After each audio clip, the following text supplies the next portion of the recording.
সমস্ত ভক্তবৃন্দ শ্রী চরণে প্রণাম, গুরুদেব এবং সর্বোপরি ছিল প্রভুপাদের চরণে প্রণাম নিবেদন করে আজকের আমাদের গীতা পাঠ শ্রীমদ্ ভগবদ গীতা 3য় অধ্যায় শ্লোক নাম্বার 26 আমরা পাঠ করে শ্রবণ করব।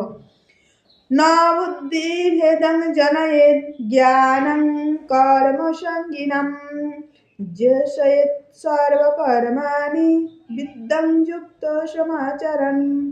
অনুবাদ: জ্ঞানবান ব্যক্তিরা কর্মাসক্ত জ্ঞানহীন ব্যক্তিদের বুদ্ধি বিভ্রান্ত করবেন না, বরং তারা ভক্তিযুক্ত চিত্তে সমস্ত কর্ম অনুষ্ঠান করে জ্ঞানহীন ব্যক্তিদের কর্মে পবিত্র করবেন।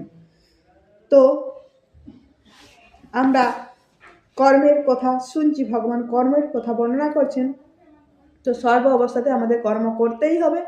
তো কর্ম 3 প্রকার: কর্ম যেটা সকাম কর্ম, পুণ্য কর্ম, কর্ম অকর্ম যেটা ভগবত সেবা, আর বিকর্ম যেটা বিপরীত কর্ম, পাপ কর্ম। তো আজকের শ্লোকে বলছেন যারা অজ্ঞানী, কিছু কিছু আছেন মানুষ তারা পাপ কর্মে যুক্ত আছেন। তো যারা জ্ঞানী, যারা ভক্ত, তারা কি করবেন না, সেই অজ্ঞানী ব্যক্তিদেরকে ভগবত মুখে পবিত্র করাবেন। যেমন উদাহরণ দিই, যদি কারো হোটেল থাকে, ধরুন আমিষ রান্না হয়, সেই হোটেল থাকে, সে জ্ঞানী ব্যক্তিরা, ভক্তরা সেখানে গিয়ে কী করবেন না, সেখানে গিয়ে তাদেরকে আস্তে আস্তে ভগবত মুখী কর্মে পবিত্র করাবেন। তাদেরকে সেই হোটেল থাকবে, অর্থাৎ সেখানে ভগবানের প্রসাদ হবে, যে কোনো রান্না হবে, ভগবানকে নিবেদন হবে, তারপরে সেই ভোগ নিবেদন করার পর সেই ভোগ প্রসাদ দেওয়া হবে, হয়তো মাছ মাংসটা বন্ধ হবে। আস্তে আস্তে তাদেরকে ভগবতমুখী কর্মে পবিত্র করাবে। এবং কেউ আছে চাকরি করেন, তো জ্ঞানীবান ব্যক্তিরা তারা যে বলবে না যে এইসব করা বন্ধ করো, আপনার হোটেল বন্ধ করুন, আপনার চাকরি বাকরি বন্ধ করুন, আপনি ভগবানের সেবায় যুক্ত হন, এরকম বলবেন না। তারা কি করবেন, তাদেরকে আস্তে আস্তে ভগবতমুখীতে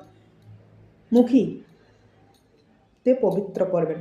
তারা চাকরি করবেন, তাদেরকে বলবেন যে চাকরি করবেন এবং ভগবানকে কেন্দ্র করে যে ইনকাম করবে, সেই টাকাটা না ভগবানের মানে মনোবৃত্ত এরকম থাকবে যে ভগবানকে কেন্দ্র করে ভগবানের জন্য করছি, সেটা ভগবান, আমি যতটুকু ইনকাম করছি ভগবানকে, আমি যা খাবো নিবেদন করে খাবো, সেটা আস্তে আস্তে তাদেরকে ভগবতমুখী কাজে কর্মে পবিত্র করাবে।